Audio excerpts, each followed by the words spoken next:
we're going to go ahead and take a look at our hypothesis testing for a single mean. So we're going to test our single mean. So remember our Chips Ahoy. They say there's 1,000 chips in every bag. Well, we were looking at the data that was collected from all over the country, looking at bags, or 52 bags. And it had a sample mean of 1,261.6 chips per bag in a standard deviation of this, and our sample size was this here. So our test statistic is always your statistic minus your null hypothesis over your standard error. So more specifically for our t statistic that we'll be dealing with, it'll be your mean from your sample minus your null hypothesis over the standard deviation of your sample over the square root of your sample size. Now, if your sample size is larger than 30, we know it's going to be approximately normal, and then we can compute your p-values in the tail. If it's not larger than 30, we're going to use a t-distribution. And we can still always use a t-distribution, even if it is larger than 30.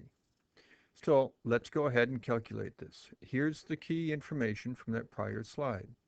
So we're going to state our null hypothesis, which is the mean of our population is equal to 1,000. We are thinking that it is greater than 1,000, so that's our alternative. Now, we need to check the conditions. We need to make sure that our sample size is larger than 30, which we had 42, which it is, so we can go ahead and carry this out. So we'll calculate our test statistic. So we need to take the mean of our sample, which was 1,261.6, minus our null hypothesis, over the standard deviation of our sample, which is 117.6, over the square root of our sample size. When we type this into our calculator, we get 14.4. Then we need to go ahead and calculate the p-value. So we can go to StatKey. We'll look at our theoretical distribution, and it's a t. We'll type in our degrees of freedom, which was 41, because it's one smaller than your sample size.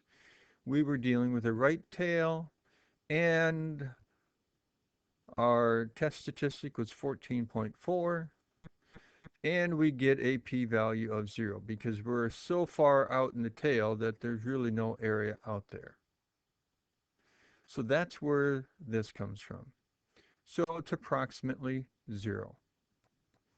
So what are we going to conclude? We're going to say this provides extremely strong evidence that the average number of chips per bag of the cookies is greater than 1,000.